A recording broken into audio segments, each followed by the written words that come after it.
Welcome back to another episode of Putting It Over with Pat. I'm your host, Patrick Rivera, and it's been really, really cool seeing everybody show a lot of support to the last episode with Just Incredible. Big shout out and thanks to PJ Polacco for that one. Thanks to everybody who tuned in and gave it likes and shared it and everything else. Really, really appreciate you. And if you haven't already, don't forget to go to YouTube and hit the subscribe button.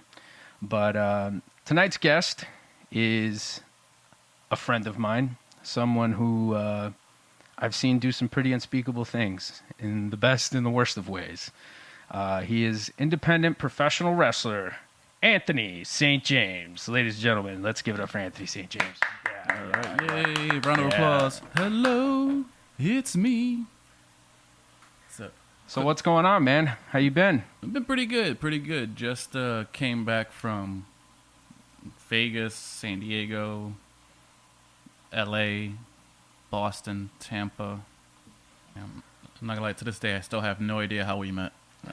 I think we met through a gentleman by the name of Bones. Christian Bones. Shout out to Crossface Pro, a friend to the show. But yeah, I think we met through him, probably at his house for like one of the many wrestling events he hosted at his place. Okay, that sounds familiar. Yeah, but I think a lot of that, because we started talking about this. So back in the day, in New Jersey, in the Northeast, indie wrestling was like the fucking thing. It was like the thing to be at, the thing to go to.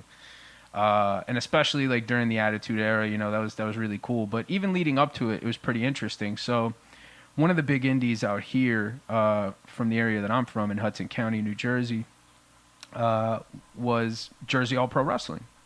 And I know you used to go to Jersey All Pro Wrestling a lot. I used to go to Jersey All Pro Wrestling a lot. You would go to ECW. I would go to ECW. We would probably be in the same place at the same time, and we didn't even know it. How fucking romantic is that, bro?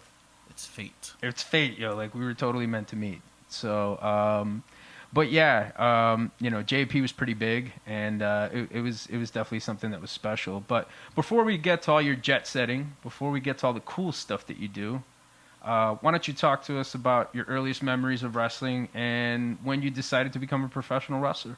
All right. Well, right off the bat, I'm going to be terrible with dates. Time and space are not my friend. So I could just tell stories, but I can't really tell you when they happen. And maybe if I'm lucky, I could tell you where they happen, but the when is not going to happen. I remember one of the first times of watching wrestling was just before my mom got married. Second time, I guess. Not to my dad, obviously. So like right before the wedding reception, I was just watching like WWE Superstars. And I was like, oh, this is interesting. And then, I don't know, it just became a thing, like just to watch. It was just like...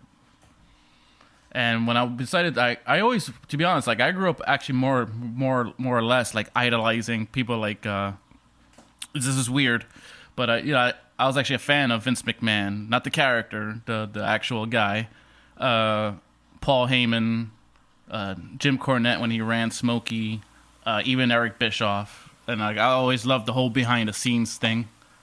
So my first things I tried to do was I tried running promotions here in Jersey. But I picked terrible venues and terrible markets. And, I realized when I was making more money doing nightclub stuff than wrestling stuff, I chose to work in nightlife over the wrestles. I got to be honest. I mean, I give you a lot of credit for trying to do your own promotion, because that definitely is not something that seems easy. But I think like a lot of people like to, play armchair booker for the most part and kind of like fantasize about like what they would book or what they wouldn't book and what they think like appeals to people or not, or whatever the case is. And I don't really fully think they understand like all the work that goes into running a promotion. You know what I mean? Like, there's so much stuff. There's so many, like, moving parts that got to come together to make shit happen. And, like, it could be stressful for a promoter. It could certainly be stressful for a promoter. Yeah, especially, like, I have troubles, like, delegating things. So I was trying to do everything. I was trying to, book, promote, do the music, do the videos, do everything. Like, ring crew, the only reason I even put myself in the ring was to save money. Yeah. You know, like I'm free. So that's why I was like, oh, let me put myself in the ring. And unlike a lot of people, when I had the book, I put the other person over. And, you know, I was feuding with was my boy, Gregory Black, aka Necro Black, rest in peace. Like, you know, my goal was to try to put him over because, you know, that's just how I am. And, you know, not to quote unquote put myself over, but there's a lot of guys in this business who their main focus or their sole purpose is to put themselves over. And when I see that tells me they don't love professional wrestling. They love themselves, and they're using professional wrestling to get themselves over. If you love professional wrestling, your job is to try to make everyone into stars, not just yourself. See, that's the common misconception that I think like fans have, is that fans they tend to like get caught up in too much into like wins and losses, and like, you know, at the end of the day, like, yeah, wins and losses do matter. It's nice to be recognized for what you do, but like, it's more important to put on a good match. It's more important to help the product. It's more important to play a part in getting that show over, and not just like one match or a couple of matches, but the whole fucking thing. And yeah, man, like that's something that's very, very true. I mean, like, you do it because you love it. It's a fucking art form. It's something amazing, and it's like you can tell great stories. You can be creative, and it's like, I don't know. I think people get too caught up in the word fake, you know, and then I don't think they really understand like what really goes into to telling a fucking great story in a professional wrestling match. Yeah, I mean, when it comes to people who are not fans, I treat it the same way as growing up, like the way I treated comic books and treated any video games. If you don't get it, you don't get it. I'm not going to explain it to you. It's like recently at my boy Sean's house, his wife told her cousins that they're going to watch the fight. And we're talking about like a New Japan show. I forgot which New Japan show. Her cousins thought it was the UFC that was happening that day. Mm-hmm. And obviously there's, you know, the UFC fans like UFC, wrestling fans like wrestling. And obviously there is some crossover. But generally speaking, there's really not. And so the UFC people are watching the wrestling, and they're all like, and my boy Rich Roberto, he's trying to explain to them about what wrestling is. And I told him, you watch it, you know what it is. Either you choose to be entertained by it, or you choose not to be. And I told him, like, don't waste your time. Like, these guys are opting purposely not to be entertained by this. And then after a few matches, then they stopped watching the UFC and they started watching the wrestling, because though UFC is, you know, its thing, their goal is not entertainment. Their goal is, you know, beat some ass. And wrestling is entertaining. So I think at the end of the day, people would rather be entertained. Yeah, I agree. I think that, again, it's like this misconception, like when people hear the word like fake or, you know, scripted or choreographed or whatever you want to call it, you know, people get this thing in their head where it's like, you know, it's bullshit. You know what I'm saying? And it's not. It's not. I mean, like, nobody goes to the movies and sits there and goes, well, this is bullshit. Vin Diesel fucking flying through these two buildings in the car. That's bullshit.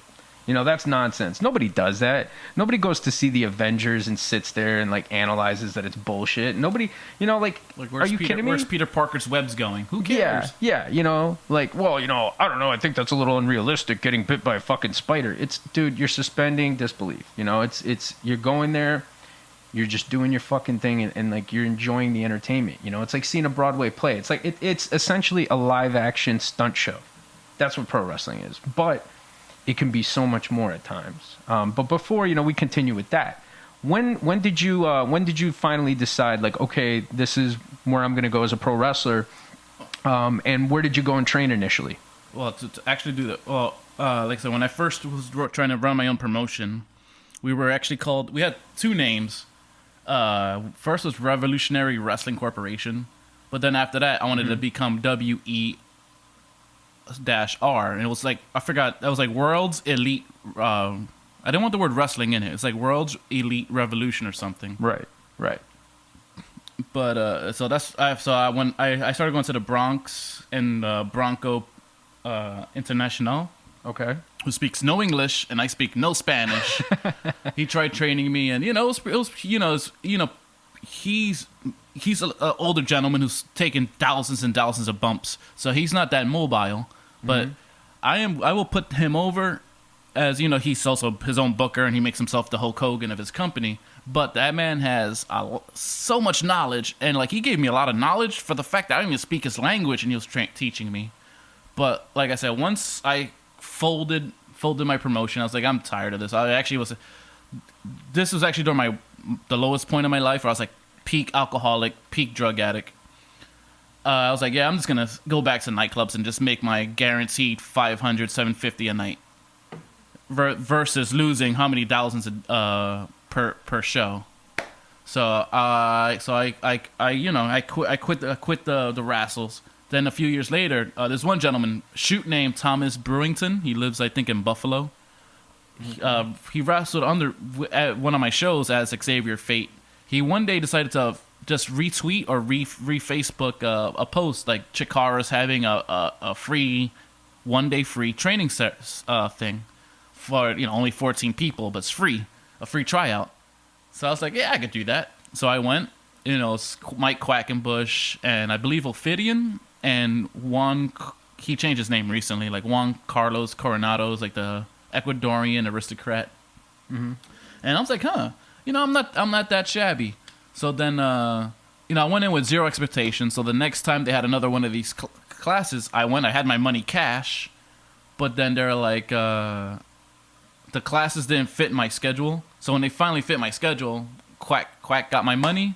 I started training under Ophidian for Chikara 101, Chikara 201. Then I had a Quack for Chikara 301. Mm-hmm. And whenever they have seminars, I'm there. Like I'm there. Like right now, I'm getting ready to do a submission seminar in a couple of weeks. So I mean, once upon a time, I went with Chris Callahan. He was a former indie wrestler, like back in the day from JP and stuff like that. We went out to Quacks, like when he first opened Chikara. And I mean, this must have been like early 2000s, I want to say, or something like that. Like he was still training in Allentown. It was just like the Allentown place, I guess. I don't know if he moved from there or anything like that. I haven't really followed up or kept up with since then. They went to Philadelphia, mm-hmm. like in a really nice area of Philadelphia, which is very rare. Yeah, yeah. So we would go there. We would do these rolls. He would put us through the paces and stuff like that. And he would teach us how to do like so much stuff like the tigres and stuff like that, like these up and over drills, yep. Tigre to like the outside, like all this like really incredible like technique and stuff. And it was interesting. I mean, it was a bit overwhelming at first. After a while, you got to kind of get acclimated to doing that stuff. But to the average person who's not familiar with Mike Quackenbush, let's see, how could you surmise Chikara wrestling? As well as like Mike Quackenbush and like what they do and what they teach over there. All right, so just quickly, full disclosure, on a personal level, Quackenbush and I do not really get along, but professionally, okay, I will whenever he has a class, I will be there. So let's just get that out the way. Like my man is a living like encyclopedia. Library, museum, yes. Very knowledgeable of about the sport of professional wrestling, yes. Everything. So like if I lived in Philadelphia, I would have joined a Wrestle Factory. I was actually getting ready to buy a house out there in Philadelphia to join a Wrestle Factory, mm-hmm. But then the bank screwed me at the last second. I'm like, maybe that's fate telling me something. But is there any reason why you and Quack don't get along, like personally? It's probably my personality. Like your personality? I'm really not easy. Like really easy to get along with. I'm like if you're in my circle, ride or die. Like literally, I'll murder for you and protect you, whatever. But if you're not in my circle, mm-hmm. or whatever, it's just I'm not easy to deal with, especially in a business environment. That's the difference. That's what it is. in a friendship environment, I got your back to literally the bitter end. But in a professional environment, I'm not here to make friends. Like even like at the promotion I work at right now, Intense Wrestling Alliance. Mm-hmm. I don't know how many people are in the locker room. I think the person I interact with the most is probably Tahir James, and like I probably send him like a meme like every 3 weeks. Mm-hmm. That's like my friendship interaction in wrestling in general. Like I just come, show up, do my thing, and leave. Like I could literally leave. I could leave any locker room and never look back. Right. So like sidestepping here is just like what might separate me from your other guests is a lot of guys, and there's 1,000,000% nothing wrong with this, obviously. Like a lot of people want wrestling to be their goal, their dream. If they want to do sports entertainment and have that pay their bills, that's whatever. For me, it's 100% a hobby. Like I'm already set for life. I could like never wrestle again, and I'm perfectly fine. Like my life will not change at all. So you just like the fight, like that's what it is. I love fighting. Yeah, especially now that I'm like now that I'm kind of soberish. Like alcohol. Well, you are doing Coke tonight. I can see that. Yeah, Coke. You do have a can of Coke. This podcast is not sponsored by this can, so I won't give them a free plug. But like a lot of people have beer muscles, and you see me. I have the opposite of beer muscles. Like I said, man, I've seen some stuff that I don't even want to disclose right now on the show. Yeah, no. But I got no secrets. Like I said, as long as you don't ask me when this happened, I'll answer whatever. I'm not trying to go to court. I don't want to answer any questions. I don't want to get served, so I'm not trying to go there. But getting back to Chikara, would you say that Chikara nowadays, like in terms of like the style of wrestling that you saw there, the style of wrestling that you learned there, do you think that Chikara's influence is felt like in the mainstream companies like WWE or AEW? I think definitely it is, but definitely does not get the recognition it deserves. Maybe. I mean, right now, to be honest, in case you don't know, I believe. Don't quote me on this, like I said, because I am not. Like I said, I may go there, but I have no friends over there. I think Chikara might be temporarily, or the Wrestle Factory. I know the promotion has been shut down. Right. And I think, I mean, I don't know if we want to blame COVID, but I also think it was like Me Too'd. Yeah, there was a lot of that stuff that actually went on that was released. I don't know. For the record, I've never seen any of it. I've never seen any of it. Like, I won't be ashamed. I won't be afraid to fucking admit it. Yeah, that guy did this chick did that. But while I was there, I didn't see any of it. Maybe because, like I said, I just went in, stretched, hit the ring. When the show was over, shook hands, bounced. Yeah. Like, no, like I don't know. Like, sorry, I'm just not that sociable in a business environment. But yeah, like the people that trained in Chikara, the people that taught at Chikara, are a lot of them are on national television. A lot of people that I've trained with personally, through whether it was Chikara or at the L.A. Dojo or whatever, I've seen on national television. So it's just like the influence is there. Like, it's like a good hybrid of lucha libre, technical, high flying, like, traditional, like Quack and company try to like install. Pretty much, they just gave you like the ingredients for everything, and then you just gotta pick and choose. It's kind of like, I guess, like Subway, right? Yeah, like that franchise that probably is sponsoring the podcast. You pick and choose what's best for you. Like in my head, growing up as a lad, I thought, man, I'm gonna be a hardcore Cactus Jack style, garbage wrestler. Yeah. Garbage. I mean, that's what they call it in Japan. In Japan, it's called garbage wrestling. Like, and apparently, it's not even an insult. That's just what they call it. It's just is that how they kind of view Onita and like all those other guys? Yeah, and it's not meant to be like disrespectful, but garbage wrestling is that they just use garbage in their matches. That's hilarious. That's hilarious. Like, if I could tell you a quick Onita story, I was at this bar in Japan. I don't know the name of it, and it was supposedly the day of Onita's retirement. So when I go to the bar with my boy Freddie, who's not a wrestling fan, and it turns out we're at a wrestling bar, and we had no idea. We speak no Japanese. So the second I go, oh man, I missed Onita's retirement, the entire bar started laughing. Because they know my man had my man's been retiring since 1994. So like whenever Onita needs money, retirement show. Well, last I heard he bought back what was it? What was the promotion? No, he's doing a bootleg version. It's called FMWE. FMWE. There you go. He's actually supposedly coming back to the States and fighting Tremont again. So let's see how that goes this time around. Yeah. From Chikara, how did you end up going to L.A. Dojo? What came first? What came second? And you completed your training under Quack, and then eventually I didn't complete my training because, like I said, because Chikara has their like full-time classes, which is and then I was part of the part-time program because I can only go to Philadelphia like once a week. So like I think to quote unquote graduate, you have to like be a full-time member of the school, and then from there they'll say here's your graduation. It's me. I just completed 101, 201, 301. And I don't think he's ever had a 401. And I think 401 was supposed to be like the absolute max. And then after that, it's like either you join us or you don't. I hope I graduated 301. To be honest, I don't remember if I did or not. I'm like it's I got injured in a mosh pit 2 days before our finals. Yeah, like it was weird because I was like able to like post people, but I was able to take bumps, but I wasn't able to post for the bumps. If that makes sense. Like, yeah. It's like a guy could hip toss me, I take the hip toss like a champ. But like for a guy to like, for me to be the post for the hip toss that day, like, I'm like, oh, my knee buckled. Yeah, you got to hit one of them Lucha tosses. Yeah, so like, as I was saying earlier, I thought I was going to be a garbage wrestler. And Chikara taught me, pick and choose what feels natural. Mm-hmm.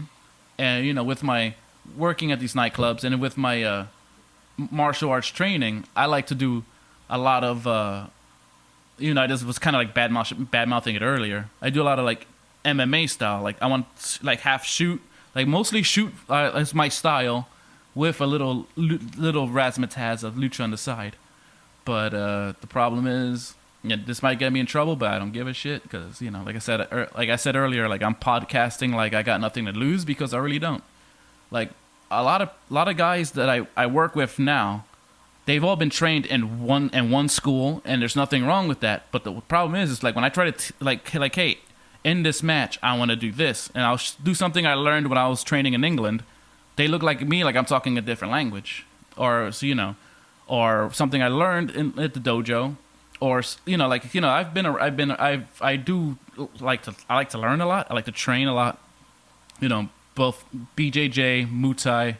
I went to London to train under at Greg Burridge. I can't pronounce his name. It's English. Greg Burridge is a London School of Lucha, the L.A. Dojo, and it's just like I try to like show guys like, hey, there's more than one way to do things, and people look at me like I'm funny, like, and then all these guys, end up doing like 1,000 Canadian destroyers in a match, all these flips, and then when they get the 1, 2, 3, they'll just get a yeah.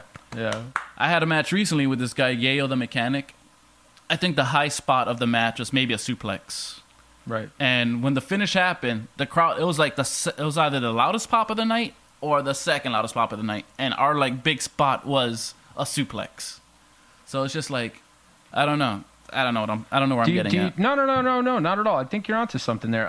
Do you think that modern day indies are kind of lacking psychology and more so focus on the high spots and less on telling a story? Because I've been, as being somebody who is in the business, I can tell you, like, I saw dudes take 1, 2 bumps max in a match and have the crowd hot just with getting heat, just with being smart, just with telling a really, really good story. So do you think that that's what's lacking nowadays? Yeah, the problem is I don't want to put the blame on guys personally, because I've been there, and it's just like in any profession that involves crowd interaction, wrestling, comedy, DJing, music. Yeah. Like you wanna, like if you feel like you're losing the crowd, you kind of get desperate, and like if I'm DJing and I want to when I DJ, I'll play certain music and people are enjoying it, but the second I feel like I'm losing them, then I'm like, oh, time to go top 40, and that's what I feel like a high spot is. It's just like people get worried about losing the crowd, even though they're in the middle of telling a story. So there's like, I'm afraid, even though I'm telling this arm story now, or I'm telling a knee story.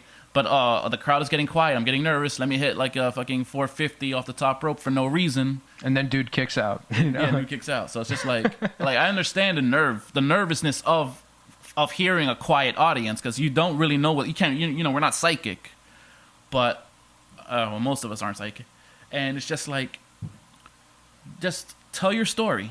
That's my only advice. Like I try to tell people, but no one listens to me. So, but it's just like, my advice is tell your story. Don't panic and fucking, we need to hit 3 Canadian destroyers, and I need to like put my life at risk here for a show that people think is fake. Right. Like if people, like, I'm gonna fucking break my leg over something that people think is fake. No, tell your story. Tell the story. That's what you got to do. Going back to the basics would definitely help it, but use those high spots. Do those high spots. I'm not saying like, but make them matter. Make them matter. That's what I mean. That's my thing. Because I'm not saying don't do a Canadian destroyer. Right. Don't do it for 50. But when you do it, make it worth something, because like, I think a lot of these people do know the basics, but they're, like I said, once that pressure kicks and you're like, the crowd is quiet, let me do something to make some noise, then you're gonna do something that should be a finish or false or something that But by the time you get to your finish, it no longer means nothing, because I just saw this dude kick out of like 10 pile drivers and whatever, and like that meant nothing. Like, what is he gonna have to get stabbed to lose the fucking match now? Like, is that what's gonna happen? Like, they're gonna do a stabbing gimmick? Like, what the fuck, you know? But that's sometimes they get to that point. And yeah, man, storytelling is important. You can do everything. A match can have everything, but as long as you tell a good story and it makes sense at the end, you're like, holy shit, all right, cool. You know what I'm saying? That's what's up. You know. But sorry, I know you asked about the L.A. dojo. Oh yeah. I was actually just gonna say one quick thing, like before we get to that. The East Coast Indies, though, for the most part, are really where it's at in terms of like the best kind of workers. I think this area has always kind of been the haven of it, the Northeast specifically, because anybody who was anybody came through here. Anybody who was anybody worked here, because a lot of the best workers are in the Northeast Indies. So you go to any local indie around here, you know, you're going to see on average guys that are much better workers than others. You know, there's obviously guys that don't want to do the lucha stuff or anything like that. They don't want to do the clinics, but on average, they can do everything the right way for the most part out here. You know what I mean? Whereas everywhere else, it's about the high spots and it's like everything else and it just But LA Dojo, tell me about that and tell me about Shibata. When I don't know how I haven't really spoken to him in about 2 years, but when we met, obviously his English wasn't the best, and he enjoyed torturing me to near death. I tore both my quads. Every time I took a bump, like he just like serious, but then he'll be serious the entire show, the entire training segment. You know, we're training, you know, from 9 in the morning to about noon. It's just calisthenics and working out, like squats, push-ups, medicine balls, like that's all the exercises just built to, like, you know, break us down. And then we eat. Afternoon, it's just training. It'll be simple: strong lockup, strong headlock, strong shoulder tackle. Everything's just strong. Running the rope, strong. You know, just boom. But the second I'll take a bump, he just that's his evil Shibata laugh. Just like this. I'm trying to think. I think it was Billy Brash or Tyler Bateman, who, like, they just knocked me down with a simple cross, you know, simple shoulder block. But I don't know, maybe I bumped funny or whatever. He just thought it was hilarious. and then when we had like shoot training drills, like I did not understand the rules of the shoot training drill the first time I did it. Like we were like our backs were together and we had to like when the whistle blew, like kind of like quote unquote fight in the middle and try to take the other guy's back. I just thought it was just get into position. Like when the whistle blew, get into this position. So I was getting it fast. And he was in NXT for a hot second. I think his name was Tyler Rust. Like, I mean, yeah, he would have murdered me. He would have murdered me either way. But like, not knowing the drill, he murdered me faster than he did. And another gentleman, like, it was like kind of a similar drill where I finally understood the rules, but he didn't understand the rules. Like, so the goal was to take the back, and I was, you know, shooting with his name is Kurt Stallion. He thought it was trying to pin me, like he thought the goal was to try to pin the other guy. And in the middle of like shooting, I'm trying to explain to him the rules as he's trying to pin me. I'm like, you gotta take my back. And trainers thought that I was calling spots in a shoot, so everyone's laughing. Shibata didn't find that funny, so I had to do who knows how many more squats after that. Jeez. Yeah, I know they go really big on the squats with New Japan and just Japanese training in general. I mean, how many squats on average did you do there? I lost count after 350. That's a lot. Yeah, on the first day, like, you know, we're all doing squats, and he's just walking around checking on everyone. He just stops at me, and I'm just there like, I'm in trouble now, and I'm just keep up. The second I slowed down, he's like, come on, like he was just standing there waiting for me to slow down. Like he knew, like eventually, he's like, this guy's eventually not gonna keep up. And the second I slowed down, he was just right there waiting. To me, I've always kind of thought, because like I've heard about their training methods from people who've either done clinics and stuff like that. I feel like they want you to just be so fucking tired, but yet still do everything like really well. It's like fighting spirit. It's like, how much spirit do you have inside of you to still keep going when you're at your absolute most tired? Yeah, because that's actually a big part of Japanese psychology that a lot of us Westerners... Yeah, a lot of people, like indie guys, try to mimic this Japanese psychology without understanding it. Japanese psychology is getting up after being hit so hard. You know, that's why they do that forearm exchange. The forearm exchange is designed to be like, I could take your best shot. Can you take my best shot? But when I see it on the indies here, that's not why they're doing it. They're just hitting you my forearm. Now you're hitting me. They're not understanding the why. They just see it on TV and like, oh, on TV they just hit each other with forearms. They just take turns. In America, we don't take turns hitting each other. In America, I'm gonna hit you as many times as I can, and you're gonna hit me as many times as you can. That's our psychology here in the West. Absolutely. And here's the thing that I think is a lost art, okay? Like, don't get me wrong. I love the forearm exchange. I think that's, like, one of the coolest fucking parts of, like, Japanese wrestling, of strong style. But I feel like punching, man, has been so fucking forgotten in wrestling. Like, I feel like people don't use their punches for shit anymore. Like, nobody uses their punches to lead into anything. Everybody would much rather hit, like, a stiffer shot. And even those guys who kind of work that style, like, you'll see them throw punches. You know what I'm saying?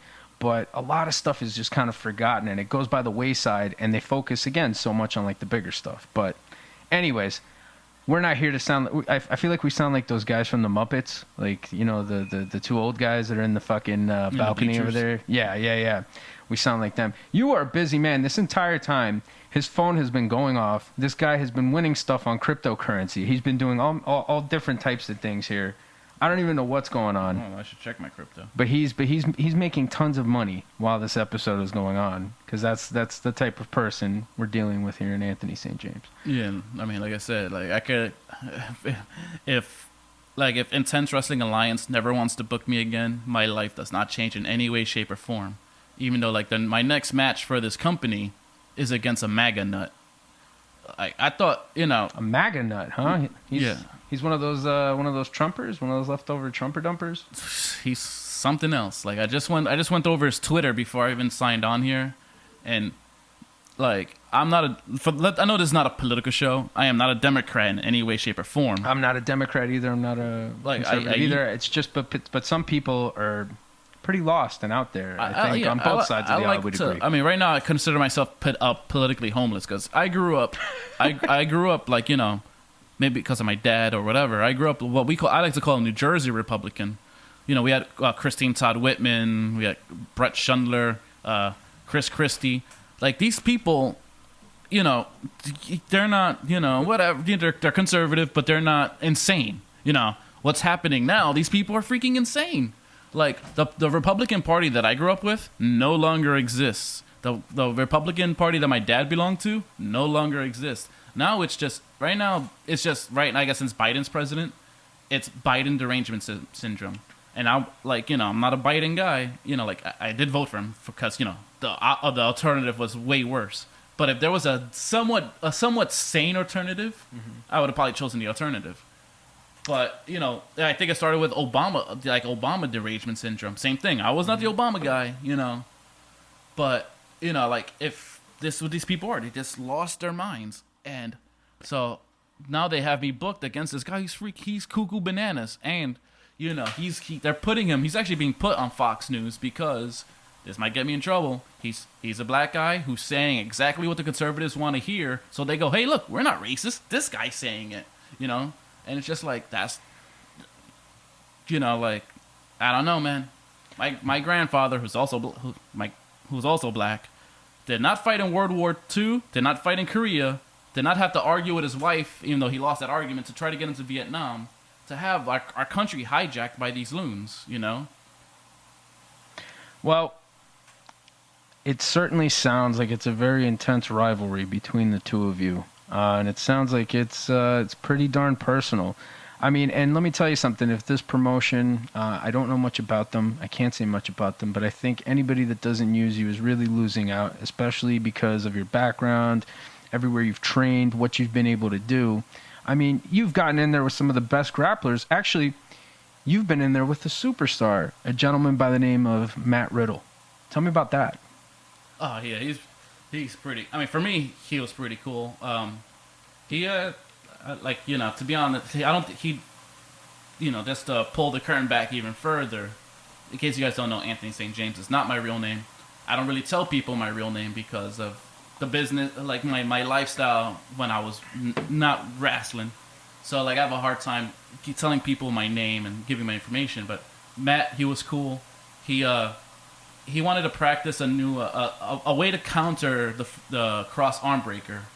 So we rolled around, so just so he could practice, I guess, like this idea he had in his head, and I guess I was the guinea pig for it. And then afterwards, like he could, for the record, he could have tapped me out in a like blink of an eye. Yeah. Because this day before I think it was an Evolve show, in Maryland, he tapped out like 15 indie guys as his workout. Like he's like, if anyone wants to roll around, we'll roll until you tap. And boom, one guy in, tap, one guy in, tap, one guy in, tap, one guy in, tap. Wow. He was tapping him out. And then like with me, he, the night before we kind of hung out a little bit in Queens, not too much, or is it the next day? I don't remember. Anyway, but he kind of took a shine to me, so he's just like, I just want to practice this way out of the cross arm breaker, and that's what we did. That was our rolling around, was like, me putting him in the arm breaker and him fake tapping. He didn't really tap, but like, to everyone looking, it looked like that's what happened, but it wasn't. So, like, out of all these other types of grapplers that you've been in the ring with, obviously there must have been a difference, in terms of his technique, his strength, his ability. Even with like somebody like Shibata, let's say, you would notice that difference in the ring, wouldn't you? Oh yeah, it's the little things that. I mean, it's hard to say because, like, like when I watch the wrestling on TV, I see the little things and I react to them. My casual friends, they're like, "Oh, what's he reacting to?" Which just, he just put his ankles together, and it's like, no, you put someone's, like, the way it's done, it really hurts.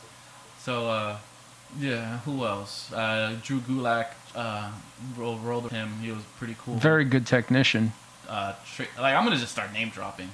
Tracy Williams, and I'm forgetting the rest right now. So tell me about your WWE tryout. What was that like? Yeah, I want to say performance center tryout, but it was we had a representative from the company give us a speech before. Actually, we actually had we just rolled around earlier before he got there, and that was Chris Dickerson and Tracy Williams leading the drills. And then we had a representative from WWE come and explain to us pretty much basically, if you want to keep being a pro wrestler, do not sign with us. If you want to stop wrestling but make real money, you sign with the company. And the way he was explaining the way the company operates, I have a terrible poker face. So like he saw right through me, and he's going, if you don't want to sign with us, that's perfectly fine. If you want to be a weekend warrior, perfectly fine. If you don't even want to work with us at all, and he looked at me dead in my face, and everyone's looking at me like I'm the asshole. He goes, if you don't want to work for us, that's perfectly fine. And I respect this man. That's why I'm not name dropping him. I'll respect this man. Never. Sure. Badmouth him, but totally understandable. He was awesome. As a company representative, he's awesome. But I prefer to do professional wrestling over sports entertainment. Okay. All right. That's fair. Had a 3-minute tryout match. My opponent, who I don't know his name, a young kid, he threw up before our match, and I put him over. He's like, I was like, yeah, we'll do this, and just hit me with your finish.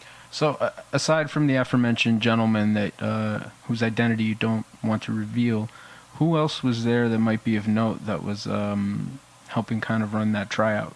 Who's helping run the tryout? Like I said, it was like Tracy Williams, Chris Dickerson were representing Evolve. Mm-hmm. I think it's called Malcolm Bivin. Well, I mean, like in terms of like WWE people, like in terms of like corporate or just people that office people that were there. I mean, the only office people there, I'm guessing, is just Gabe and this gentleman. Okay. I mean, if there was other people, I missed them. So was this before Sapolsky went and signed with WWE? Is this like when he was still my theory is that he always received a check from them. Mm-hmm. But I think this is probably before like Evolve closed. It was definitely before Evolve closed down, but not by much. It was kind of similar to the relationship Paul Heyman had with WWE back in like the late 90s, early 2000s. Yeah, if I want to put a timestamp on it, I'll say this is before they sent Babatunde down there.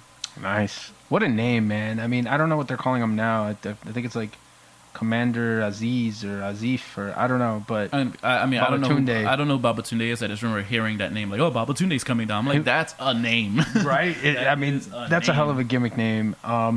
So what is it that they look for that differs from professional wrestling. Did they offer any kind of insight into what that is, or was it just kind of run your match and do some calisthenics? I feel like the matches and the calisthenics was just for show. It's casting. They're looking for specifics like we need a 6'2" Puerto Rican, or we need a like a under 21-year-old like Chinese girl, or it's casting. We need a blonde man who looks like he just came out of Venice Beach. Mm-hmm. So like it's casting and coachability. Like they want to find people that they could mold in the image that they want for their specific television show. So like the wrestling is like probably like number one is look. Look is the most important thing. Number two is coachability, and I felt like there was something else. And then number four was actual wrestling skill. Would you think star power would be like that missing thing, or like perhaps some sort of that's probably intangible? That's probably the casting, because right. Because if you have an athlete who has the heart, you could teach him how to wrestle. But you can't teach a great wrestler to be a star. Like it's unteachable. Absolutely, I'd agree with that. So after all of this, you obviously started working the indies. You were working a few different territories.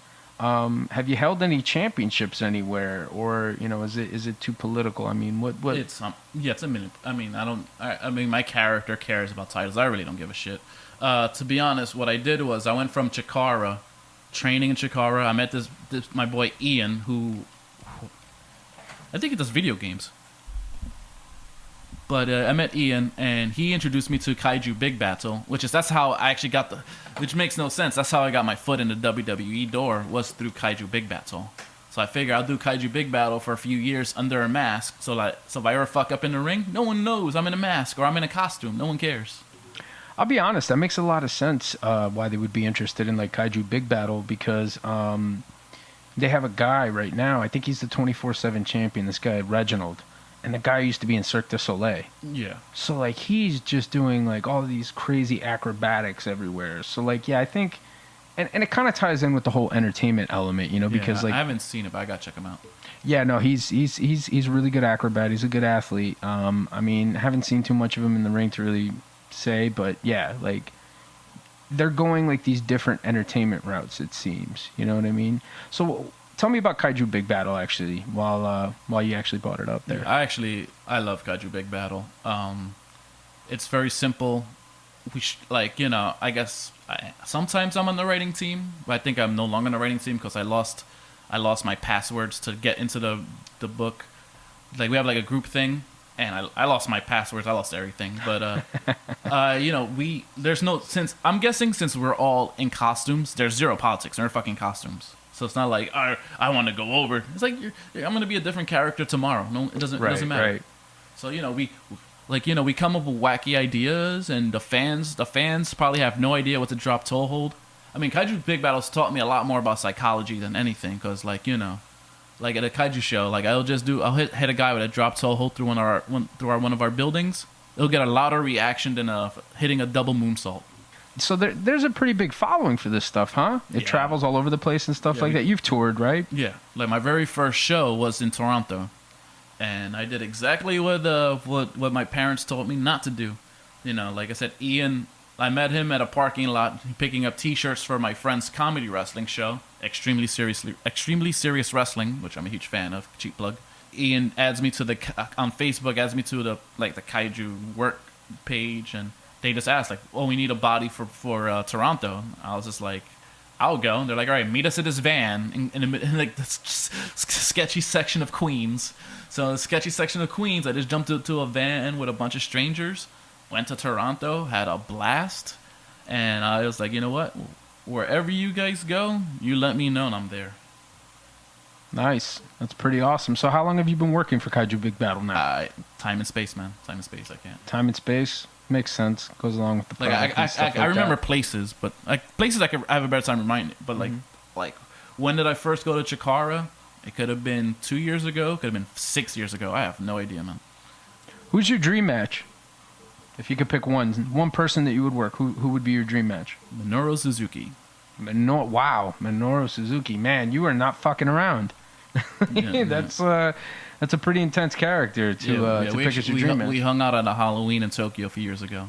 The man is a weird combination of like charisma, where you're like, yeah, man, I want to hang out with this guy. But then when he's hanging around, you're like, man, I'm shitting bricks at the same time. Yeah, he was a bad motherfucker. I mean, you watch all his old stuff, all his old videos from I think it was Pancrase, right? Yeah. Pancrase. This shit was fucking crazy. I mean, he fought Boss Rutan, like all these other guys, didn't he? Didn't he fight Boss Rutan? Yeah, Boss Rutan doing commentary on his own matches is the best. He's like a Dutch Henry Rollins, but like he's a bad motherfucker, and he'll like kick your face off. Like I would not want to like pick a fight with him. He's like Dutch Henry Rollins without the tattoos. So obviously, this is a very interesting time for professional wrestling. In this year of our Lord 2021, and 2020 was pretty interesting, I think, for everybody in the world. Obviously now, there's a lot of variety out there. You have NWA, you have Impact, you have AEW, you have New Japan Pro Wrestling, you have All Elite Wrestling. You have a variety of different companies, and I'm sure I'm missing a few and stuff like that, but those are the ones that I can think of off the top of my head that, can be broadcast fairly regularly here in the United States. Where do you see professional wrestling going based on, obviously, the events of the last few weeks? Right now, professional wrestling could be healthy based on content, because a lot of corporations are just desperately looking for content. So that's why MLW just got a TV show on Vice. Vice. I always thought Vice was like a hippie liberal nerd channel, but apparently now they're in the wrestling business. NWA. I'm surprised they haven't gotten TV yet. Dark Side of the Ring, I think, really kind of put it out there for them, because that show's been a fucking success. Yes. So as long as these companies are desperately looking for content, wrestling will have a place to be. Now, how profitable it is, it depends on how good the shows are, because still on the independent level, a lot of these shows still aren't profitable. Like I said, thank goodness I don't want to say independently wealthy, because I'm not. I still have like a 9 to 5. I mean, the 9 to 5 doesn't really pay the bills. My independent wealth pays the bills, but wrestling is not going to pay my bills. It's never going to pay my bills. And it's not going to pay the bills for 99.9% of the people in the business. It's going to be a haven for people to express themselves. So it's like I can't speak for anything past like MLW or NWA or Impact, but I highly doubt anything underneath that. Guys are still struggling for food, still struggling for money or whatever. I've lost my train of thought, Patrick. I think I did too. And I'm actually the only one here who's having some adult beverages right now. Oh, that's right. ASJ is now straight edge for now. Yes, but never say never. But you're doing Coke. You're drinking a can of Coke. But yeah, absolutely. So yeah, I mean, I think Saturday, New Japan in the West Coast. You just reminded me. Yes. I actually I kind of sidebarred that one though, but obviously a lot of big stuff happened, like with CM Punk coming back, with SummerSlam, which I heard you were at. Something like that. But yeah, going to the visiting L.A. and the L.A. Coliseum, the Torch, seeing New Japan out there, and seeing a bunch of guys that I train with at that show. I was just like, this is kind of, maybe I need to straighten my life out a bit. So that's why I'm slowing down on the alcohol a little bit. Then when I went to SummerSlam, like I said, I saw Matt Riddle win the tag team titles, and what's his Punishment Martinez? What's his WWE name? Damian Priest. Watching Damian Priest. Yeah. Win Puerto Rican. Oh yeah, that's right. Yeah, he's like a New York ghetto bat. Hey, yeah, man. Hey, he's a Yankee fan. He won the U.S. title, and that was a good night for the Monster Factory. And the Monster Factory is another place where I also did like I said, sporadic training at, and Danny Cage of the Monster Factory, cannot put him over enough. Both as a human being and as a trainer. Who was it that used to train out of there before? I think it was Larry Sharp, or no? Probably. Yeah, but, and then Sheamus trained out of there. Big Show. I mean, like, there's a few people like Punishment Martinez. You know, there's a lot of guys Matt Riddle's from there. Matt Riddle. Yeah, there's a lot of guys that went through there, and there's certainly one of the premier wrestling schools on the East Coast. For small time, or maybe just for a session. What's his name? QT Marshall. Mm-hmm. QT Marshall. I only spent an hour with this guy. And that hour training with QT Marshall, I've learned so much. So it's like whatever they're doing in the Nightmare Factory down there in Georgia, I have like all the faith in the world, because QT Marshall, like I said, just 1 hour with him, like just showed me like, holy crap, like just expanded my horizons like by leaps and bounds.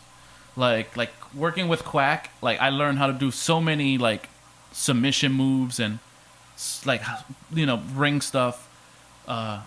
But then going to, you know, New Japan, I've, you know, just helped shape my body, even though I've been out of shape for about 2 years, but I'm actually getting back in shape.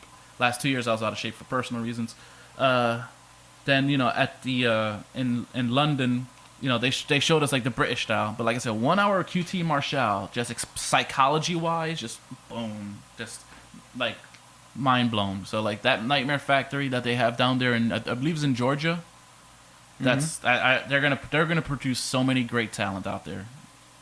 So, as far as you go, do you have any upcoming dates scheduled at all? Where can Also, the listeners of Putting It Over with Pat see Anthony St. James wrestle? Before I mention my match, that's on September 18th in Nutley, New Jersey, 150 Chestnut Street. I also got to put over Brutal Bob Evans, really nice guy. Ring of Honor talent, right? Yeah, he also like does seminars, and like he just while teaching, he learns on the fly. Like we did like a quick collar elbow tie up, and like he learned how to counter my hip toss into something else in mid class, and he's like, it's like he's just really like positive fellow, great fellow, another guy like I can't put over enough. Yeah, I think it's like once you get into that zone and, you know, you're in the ring, you got that ring time, you start creating, you start doing all this stuff. It's like you really get into it, and, you know, you start to like almost reinvent the wheel like as you're doing it. But yeah, Brutal Bob Evans, like definitely a fantastic worker. Does he still? I think he still works Ring of Honor, right? If I'm not mistaken. I think 2020 might have put a kibosh on that, but I'm pretty sure the doors will reopen once the world reopens. So I am wrestling September 18th, 150 Chestnut Street, against this gentleman named Billy Prempeh. I can't pronounce his name. Like I said, he's a crazy MAGA guy, and you know, he like seeing his Twitter timeline. I'm in Los Angeles. I'm in Hollywood. Hollywood, for the record, is almost as scummy as New York in the 80s, Times Square. So don't have these visions of, oh wow, oh wow, Hollywood, so nice. No. The Chinese theater, that man's Chinese theater's called, is the only clean part of Los Angeles, of Hollywood. The rest is just trash. Anyway, so I get the memo that I'm booked against this guy, and I see, man, this guy's nuts. So I literally decide to go to the Mexican border and shoot a video, because my father came to this country when he was 8 years old from Gothenburg, and even though obviously he looks a lot different than the people who are both legally and illegally crossing the border. My father was about 6'2", blonde, just fucking almost like a skinny Dolph Lundgren. And those immigrants get no flack, but because there are certain people that look like people from I don't want to say my mother's side of the family, because they're also like tall people, but people who look, you know, like Mexicans. You know, anyone who fails the paper bag test, you know, and all of a sudden now immigration's an issue. So, you know, I had to go to the southern border and be like, hey, there ain't nothing wrong with immigration. Do you feel that this is a part of like some kind of mind game maybe he's trying to play with you, like in some kind of way to get you like off your game emotionally in some type of way? No, he's using the wrestling to get votes. Like, oh wow. So he has political aspirations. He's running for Congress. Like, as a shoot, he's literally running for Congress as a crazy MAGA guy. And that's my issue. Like, at the last show, they just told me, interrupt this politician, do this segment with him, put him over. I was like, yeah, I could do that. I had no idea how crazy he was. I just assumed like I said, us New Jersey Republicans are not crazy. You know, we used to be just like you. Like, you know, Chris Christie was tough, but in theory fair. You know, Christine Todd Whitman, tough but fair. You know, our New Jersey Democrats are a little bit, you know, I'm Chris Murphy, I'm a nerd. But, you know, what's going on now, that's not the Republican way anymore. So this guy thinks he's a Republican, he thinks he's a conservative, but that's not conservatism. And I am taking personal umbrage to that. So, you know, I have no shame in saying Black Lives Matter, because they do. And that should not even be an and, if, or but, you know. That's it. My grandfather's life mattered. You know, a quarter of my life matters, you know. You know, they want to say all lives matter. It doesn't until literally all lives matter. And right now, all lives don't matter until we make sure Black lives matter, and then we make sure everyone else's lives matter. You know, this is America. How do you envision this fight going with him? He's poorly trained, so I have no idea. Do you just want to strictly get in there and just get the bit? Have you thought of, like, maybe shooting on him? I mean, because obviously this seems like this is really touching a nerve with you. Yeah, I mean, rule number one is always protect your opponent. But if it becomes a me or you situation, it's going to be you. You know, I have to protect myself, number one, because you ain't paying my bills.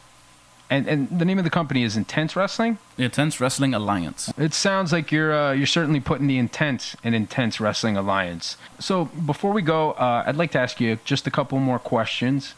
How do you want the fans, or how do you, or I don't know, let's just put it towards you, because it seems pretty obvious you don't care about the fans. But how do you want to look back on your wrestling career when it's all said and done? I mean, Scott Hall said it best, man. Two things that matter: money and the miles. All I care about is at least being reimbursed what I feel like I'm owed.